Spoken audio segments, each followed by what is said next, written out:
Giovanni Bellini picks up his phone in a dimly lit office overlooking the city with one single razor-sharp purpose: to enforce a schedule that he believes is his birthright to dictate. His most reliable waitress, Victoria Bennett, is not at her station for the Sunday rush. In Giovanni's world, a day off is not a right. It is a luxury he has not granted. He has built a criminal dynasty on a foundation of absolute compliance.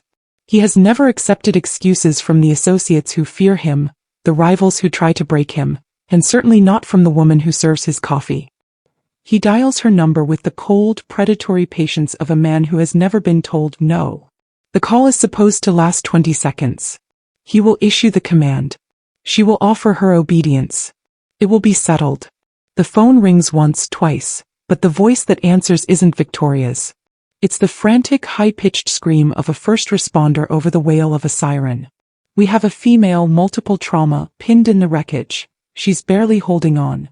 The words do something to Giovanni Bellini that no federal indictment or street corner ambush has ever managed in 20 years of bloodshed. It paralyzes him. What he finds when he races toward the smoke rising from the highway will shatter the untouchable armor he has worn his entire life. A man who believed he owned the city is about to realize he is utterly powerless against the consequence of his own arrogance. If this story moves you, hit that like button so others can see that even the coldest hearts can be forced to pay their debts. Subscribe because the next few minutes will change the way you look at the people who work silently to keep your world running. Giovanni Bellini adjusted the cuff of his charcoal gray suit, his movements possessing the cold, practiced precision of a man who controlled every variable in his orbit. From the floor-to-ceiling windows of his midtown office, the Sunday morning sun glinted off the glass towers of Manhattan, a city that looked like a possession because in every way that mattered it was. He was a man built on a framework of absolute compliance. You delivered or you were gone. There was no grief, no appeal, and certainly no exceptions. He turned his gaze to the personnel file on his desk. Victoria Bennett. She was a waitress at his most exclusive diner, a woman he remembered only as a shadow moving through the background of his morning meetings. Small, quiet, and possessing the particular invisibility of someone who knew that being unnoticed was the safest way to remain employed. For 11 months she had been a flawless gear in his machine, but today the machine had stalled. It was her scheduled day off, a rare rest for an exhausted single mother, but the Sunday rush at the diner had become a logistical crisis that required her presence. In Giovanni's world, a personal schedule was a luxury he had the power to revoke. He picked up his phone and dialed her number with the calm certainty of a man who had never not gotten what he wanted. The call was intended to be a 30-second transaction. A command issued, an obedience recorded, and the matter settled. "Victoria," he began, his voice dropping to a temperature that left no room for negotiation. "The diner is short-staffed. You have 20 minutes to report to your station." On the other end of the line, he heard a sharp intake of breath, the sound of a woman who had finally been pushed to her breaking point. "Sir, please," Victoria's voice came back, trembling with a mixture of exhaustion and desperation. "It's my only day with my son. I've worked double shifts all week. I just need this one morning." Giovanni's grip on the phone tightened. In his world, that was not an explanation. It was disrespect. "I don't care about your son and I don't care about your fatigue," he replied, his tone as sharp as a razor. "I built this empire on a code that does not bend for anyone. Not for rivals and certainly not for the woman who pours my coffee. You show up now or you never show up again. The choice is yours, Victoria. But choose carefully." He hung up without waiting for a response, the silence that followed feeling like a victory. He had issued the order. He expected the obedience. He was a man who believed he could bend fate itself to his will, unaware that his "no excuses" ultimatum had just set a tragedy into motion. Victoria Bennett stared at the silent phone in her hand, the dial tone still humming like a threat against her ear. In the small, sun-drenched kitchen of her apartment, the air suddenly felt thin, as if Giovanni's cold ultimatum had reached through the line and snatched the oxygen from the room. Beside her, her 6-year-old son sat at the table, a half-eaten bowl of cereal before him, his eyes wide and questioning. He didn't need to hear the words to understand the shift in the atmosphere. He had learned the language of his mother's panic long ago. "Mommy? You said we were going to the park," he whispered, his voice small against the rising tide of her heartbeat. "I know, baby. I know," Victoria replied, her hands trembling as she grabbed her stained apron from the counter. She felt a sickening knot of guilt twist in her stomach, but it was quickly overshadowed by the suffocating weight of necessity. Needing the job to survive, she couldn't afford the luxury of a mother's promise.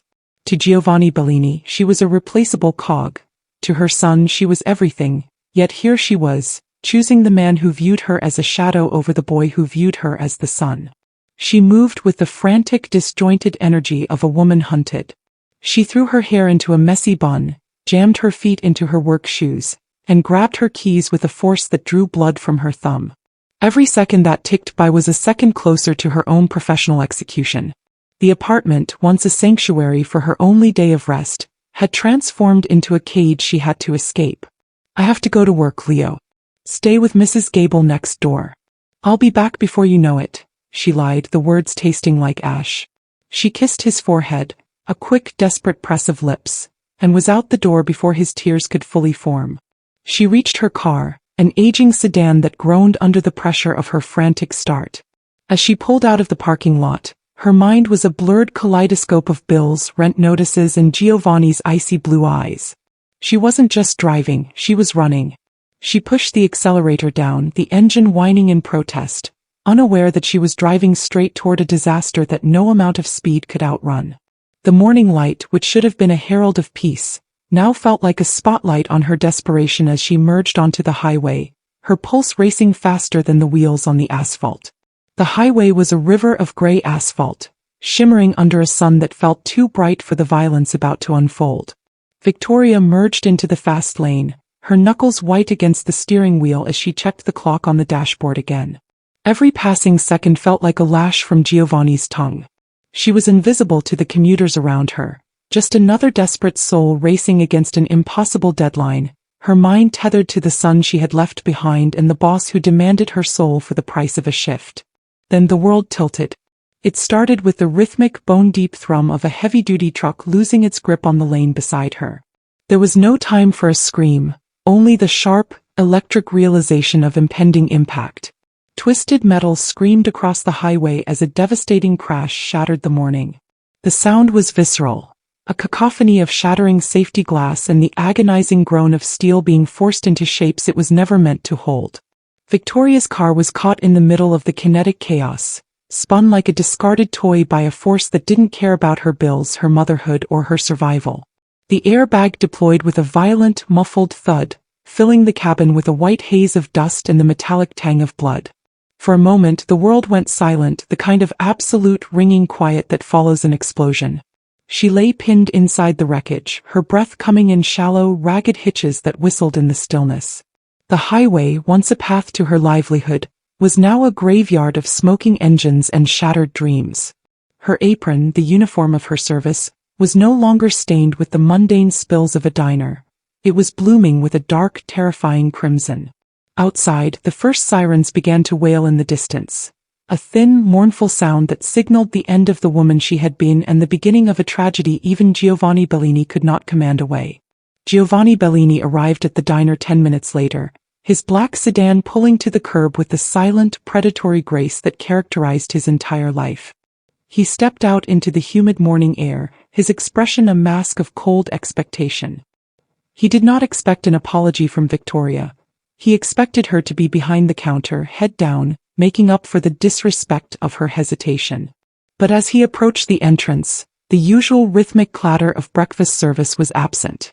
Instead, the air was thick with the acrid scent of burnt rubber and the discordant, overlapping wail of sirens echoing from the nearby highway. +1. The diner was nearly empty, the few patrons present standing by the windows, their faces pressed against the glass as they gestured toward the smoke rising in thick gray plumes over the overpass. Giovanni's manager, a man whose hands usually shook only in the boss's presence, was now trembling for an entirely different reason.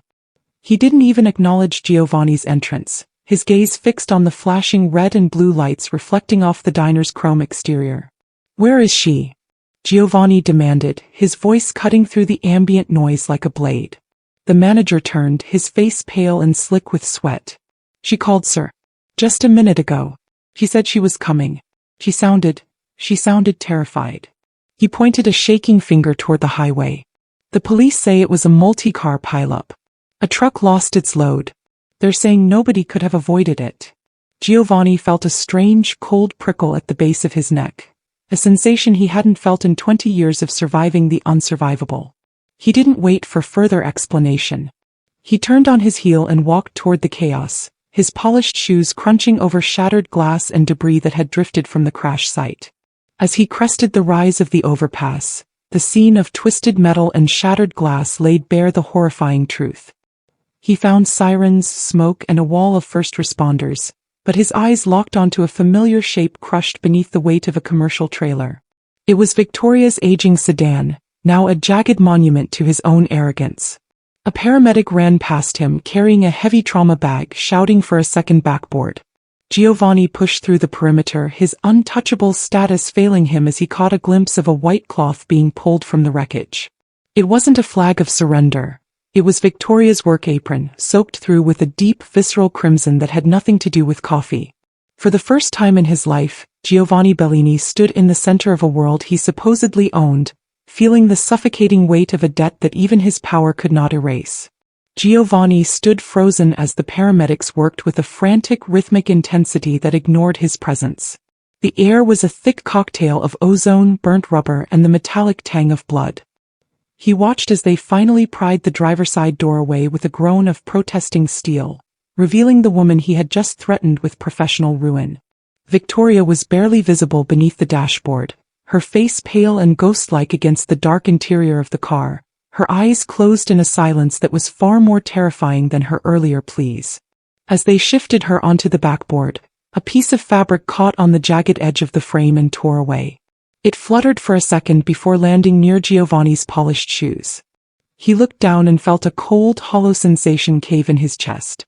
It was her apron, the simple white garment of a diner waitress, but it was no longer the uniform of the service he had demanded. It was heavily stained with a deep, spreading crimson that told the story of her internal struggle for every breath. He reached down, his hand trembling in a way that would have shocked his kapos, and picked up the fabric. It was still warm. In that moment, the horrifying truth settled over him like a shroud. The woman he had forced to work on her only day off, the woman he had dismissed as a mere shadow in his machine, was now fighting for her life because she had chosen obedience over safety. The ice-cold purpose he had felt in his penthouse just an hour ago had curdled into a visceral, suffocating guilt. He clutched the stained cloth in his fist, his knuckles turning white as he watched the paramedics hoist the stretcher toward the waiting ambulance. He looked at the blood on his hands, not the blood of a rival or a traitor, but the blood of a mother who had only wanted to spend a Sunday morning with her son. For the first time in 42 years, Giovanni Bellini understood that he had finally encountered a debt that his money could not pay and his power could not erase. He was no longer the boss. He was the cause of a tragedy, and as the ambulance doors slammed shut, he realized the silence of the highway was a judgment he could not escape. The ambulance doors slammed shut, sealing out the noise of the highway and replacing it with the high-stakes, sterile chaos of the trauma bay on wheels. Inside, the air was tight, vibrating with the hum of monitors and the rhythmic mechanical hiss of the bag valve mask as a paramedic forced oxygen into Victoria's struggling lungs.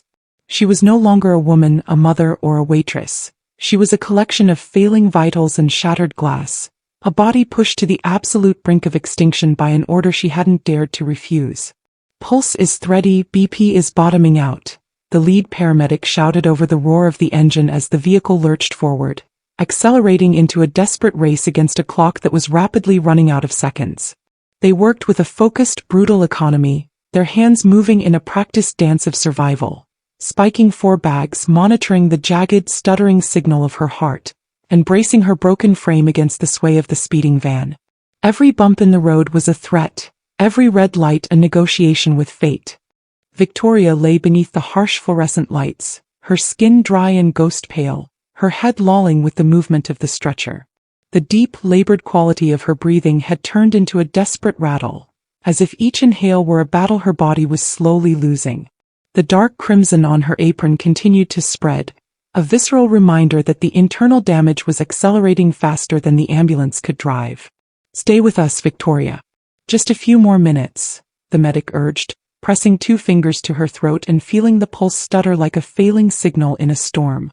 They were 3 miles from the trauma center, a distance that felt like an ocean. In the back of that speeding vehicle, the arrogance of Giovanni Bellini's world vanished, replaced by the raw, terrifying reality of a human life suspended by a single fraying thread.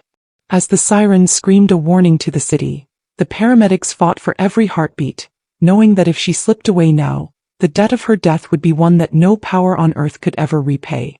Giovanni Bellini pushed through the sliding glass doors of the emergency entrance, his charcoal gray suit a stark, dark contrast to the clinical white of the trauma center. He moved with the entitlement of a man accustomed to the world parting for him, but here, the air was heavy with a different kind of authority. There was no deference in the eyes of the triage nurses, no recognition from the orderlies rushing past with blood gas kits.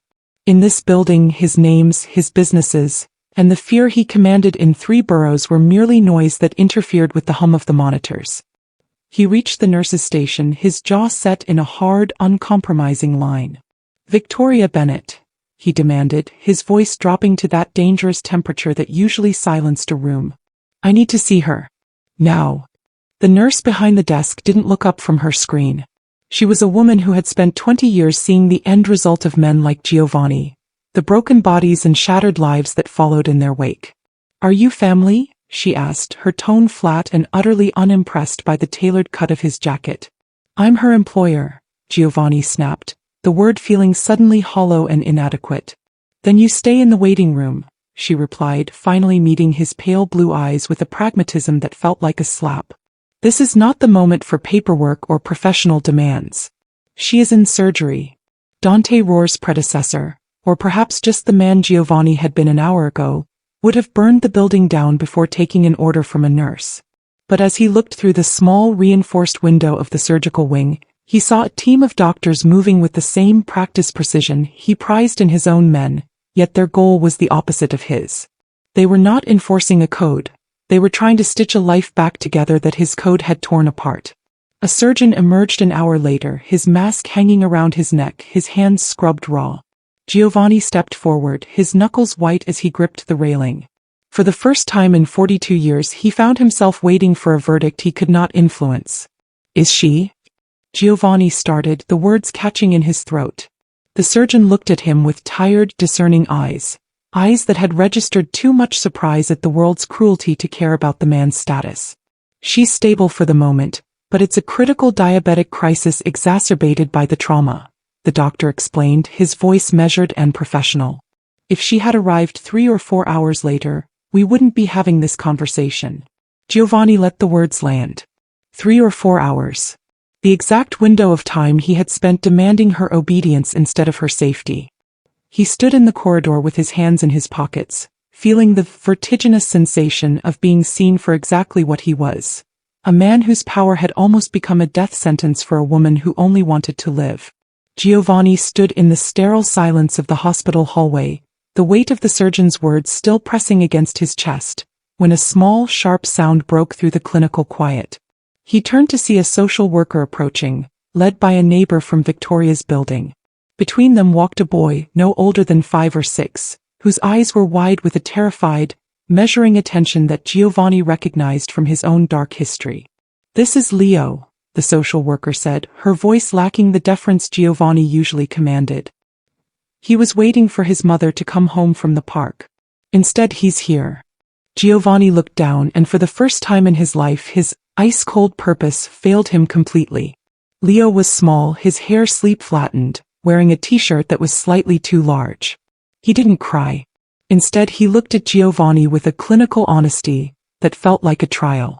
The boy held a small plastic dinosaur in one hand and a folded piece of paper in the other. A drawing of a butterfly rendered in lopsided orange crayon. "Are you the man from the phone?" Leo asked, his voice barely a whisper. "The one who made mommy leave?" Giovanni's throat tightened, a physical sensation of the marble cracking inside his chest. He had built an empire on a code that never bent, but looking at this boy he realized that his authority was not safety.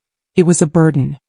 He saw the cost of his power, not in ledgers or territories, but in the guarded, practiced stillness of a child who had learned not to expect too much from the world.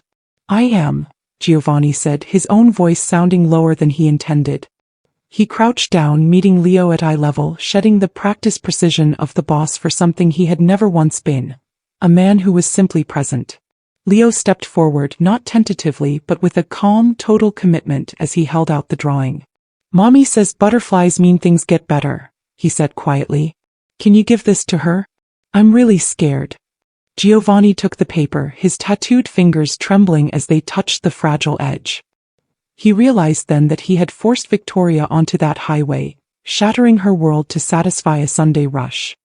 He looked at the boy, the living evidence of the life he had nearly extinguished, and felt the suffocating weight of a debt that no amount of money could ever repay. He stayed there on the linoleum floor, a feared man finally brought to his knees by a 6-year-old's hope. Giovanni sat in the narrow office of the hospital's patient advocate, the orange butterfly drawing resting on his knee like a heavy physical accusation. He had ordered an immediate, thorough audit of Victoria Bennett's records, not for performance but for the truth. As he turned the pages of her employment file, the practiced precision of his world began to rot from the inside out. The documents revealed a biography written in desperation. Victoria hadn't missed a single day of work in 11 months, a record of attendance that was almost architectural. He saw the payroll history and the timestamps from the diner system, showing she had stayed late twice a week without ever billing for the overtime. She was an exemplary employee who moved through his world with a particular invisibility, hiding a life that was a constant negotiation with collapse. His eyes drifted to her personal emergency contact form. It was blank, save for the name of the neighbor who had brought Leo. Then he saw the recent pay garnishments for medical bills and a series of expired notices from a local pharmacy. She had been working through the exhaustion of 3 different jobs, surviving on 4 hours of sleep for the better part of 6 weeks, just to keep a roof over her son's head. The terrible crash hadn't just been a highway accident. It was the inevitable result of a woman pushed past the point of human endurance by a boss who only recognized performance as currency. He realized that he had built a culture where people worked through injuries and grief and financial collapse, because the fear of what he would do was more immediate than their own survival. Victoria had been managing a life-threatening condition, in silence because bringing a personal problem to his attention never felt like a viable option. Giovanni closed the file, the silence of the office feeling fuller somehow, less like absence and more like room for a crushing weight of regret. He had threatened her livelihood on the one day she tried to rest, unaware that his no excuses ultimatum was the final blow to a structure that was already breaking. He looked at the butterfly, a symbol of a hope he had nearly extinguished, and understood that he owed this woman a debt that his empire could never satisfy. The ink on the page was a biography of struggle.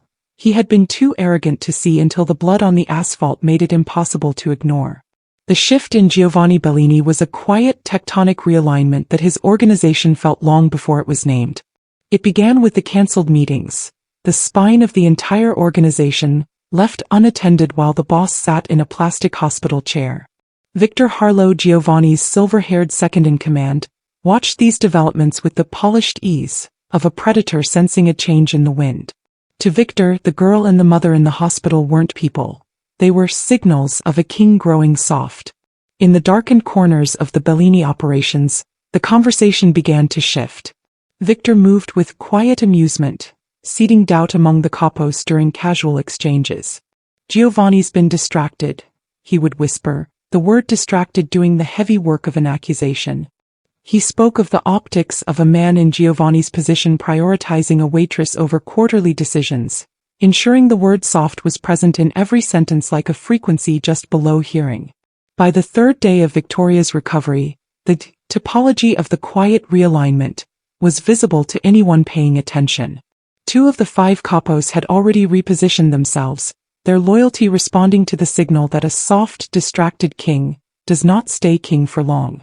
They viewed Giovanni's sudden empathy not as a transformation, but as a malfunction in the machine he had spent 42 years building. Kane Wells, Giovanni's most trusted second, brought this intelligence to the hospital waiting room. He laid out the names and the conversations, his face a mirrored steel of concern. He expected the particular hardening of posture that meant someone was about to have a very bad week. Instead, Giovanni looked up from a lopsided drawing of a butterfly, his expression unreadable, in a way Kane had never seen in 11 years of service. "Where does Victor think he is?"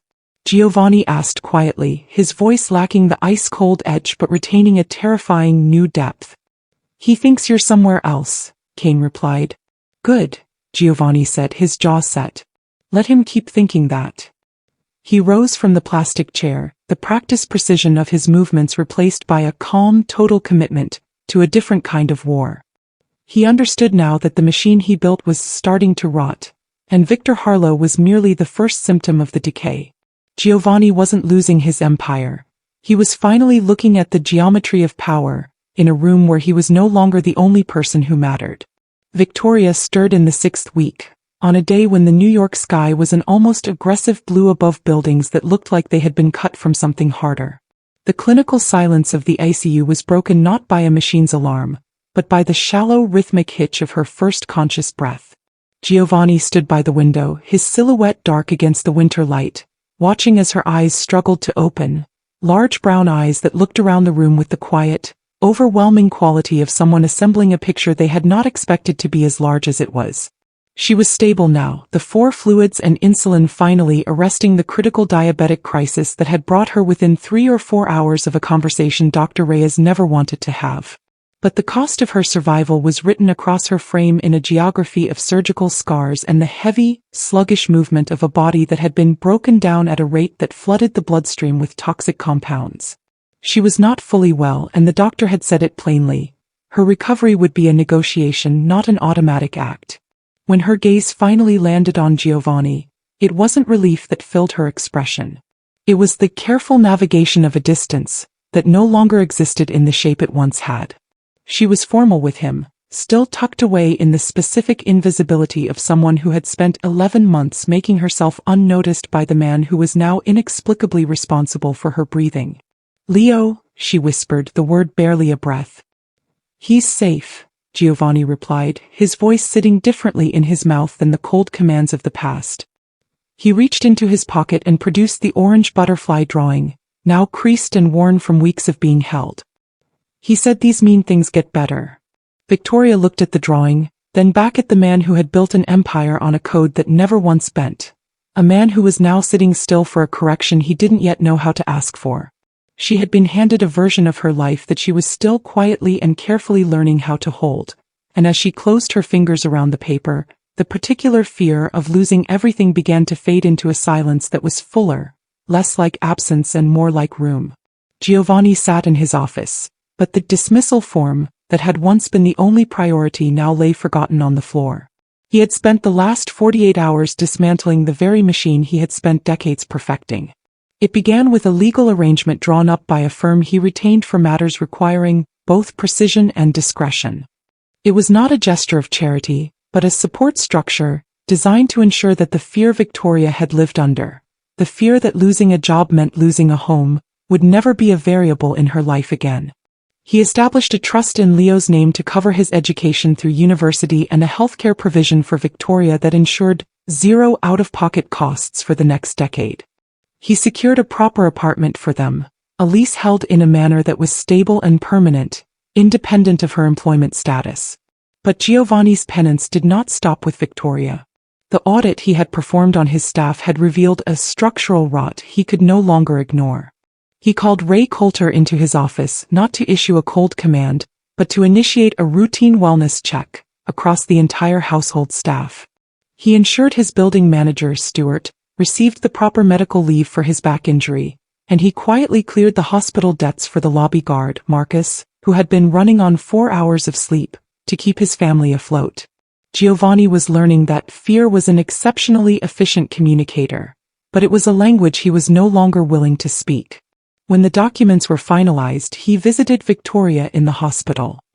He placed the papers on the bedside table without the practiced precision of a boss, but with the most honest expression he had worn in years. He didn't ask for gratitude. He watched as she read the terms 3 times, her eyes reflecting a quietly overwhelming quality, as she realized the picture of her life was being redrawn. "I'm sorry it took this long," he said, the words sitting differently in his mouth than any promise he had ever made.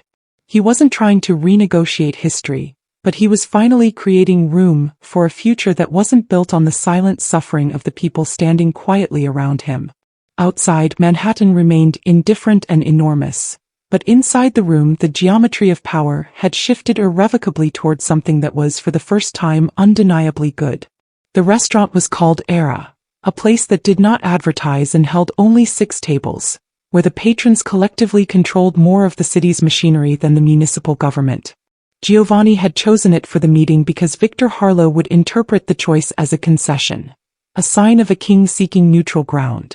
The 5 capos arrived first, followed by Victor, who entered 4 minutes late with the small assertion of status that Giovanni had long ago learned to recognize as a precursor to betrayal. Throughout the first course, Giovanni spoke only of ordinary things, logistics and zoning, maintaining an appearance so entirely untroubled that even the men who knew him best grew wary. Victor waited until the staff withdrew before setting down his fork to begin his strike. He did not attack directly. He expressed concern about optics and shifted priorities, using the word soft as a frequency just below hearing to suggest that Giovanni's focus on a waitress and her child had compromised the organization's strength.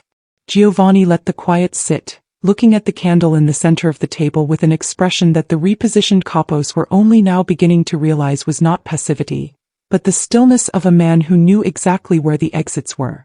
"Are you finished?" he asked quietly. Without a word, Giovanni produced a folded document, dense with figures that he had read many times over the previous weeks. He laid out the consistent discrepancies, the riverside shortfalls, the unauthorized revenue from the harbor, and the secret relationship with the Ferris organization. "The common element in all 3, he said, meeting Victor's eyes with unhurried attention, is you."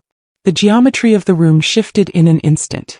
The capos who had wavered now sat with the very still posture of men reassessing a fatal miscalculation.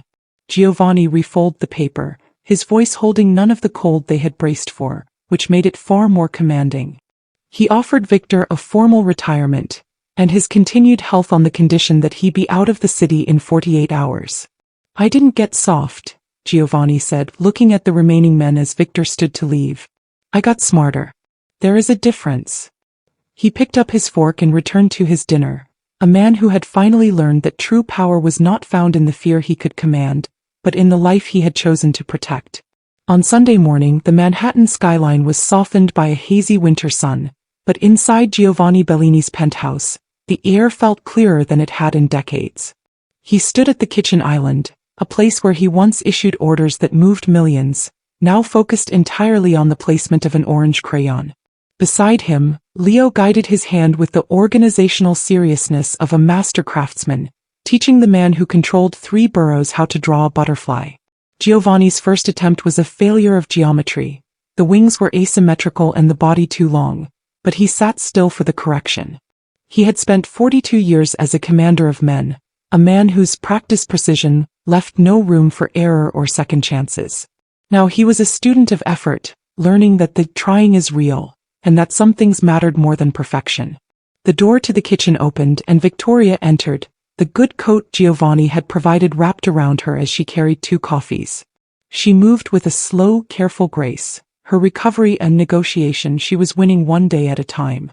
She didn't say anything as she watched them. She simply stood in the winter light, looking like someone who was finally learning how to hold a version of her life that wasn't built on fear.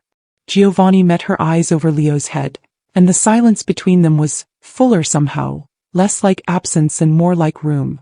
He was no longer the man waiting for something bad to happen. He was the man ensuring it didn't. He had transitioned from a ruler of shadows to a protector of this small, fragile light. "Try again," Leo said, sliding a fresh sheet of paper toward him. Giovanni took the crayon, his tattooed fingers steady as he began to draw. Outside, the city he once claimed to own went about its business 42 floors below, indifferent and enormous, but Giovanni didn't look out the window.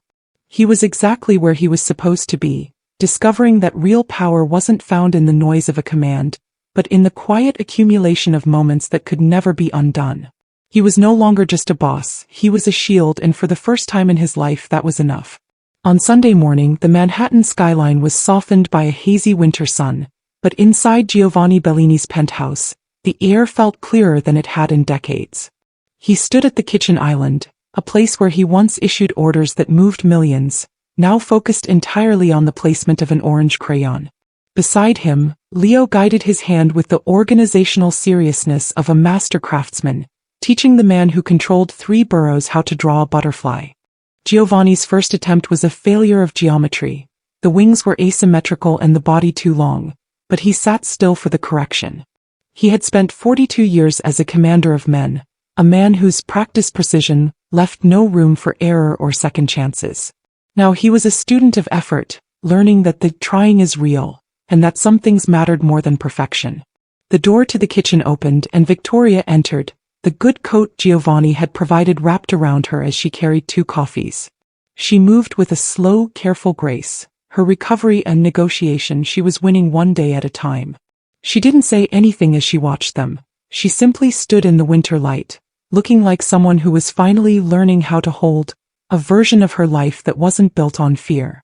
Giovanni met her eyes over Leo's head, and the silence between them was fuller somehow, less like absence and more like room. He was no longer the man waiting for something bad to happen. He was the man ensuring it didn't. He had transitioned from a ruler of shadows to a protector of this small, fragile light. "Try again," Leo said, sliding a fresh sheet of paper toward him. Giovanni took the crayon, his tattooed fingers steady as he began to draw. Outside, the city he once claimed to own went about its business 42 floors below, indifferent and enormous. But Giovanni didn't look out the window. He was exactly where he was supposed to be, discovering that real power wasn't found in the noise of a command, but in the quiet accumulation of moments that could never be undone. He was no longer just a boss, he was a shield, and for the first time in his life that was enough. The danger of a culture of fear, leading through intimidation and absolute compliance, can create a structural rot, where employees work through life-threatening illnesses or personal crises because they fear the consequences of being human more than the crisis itself.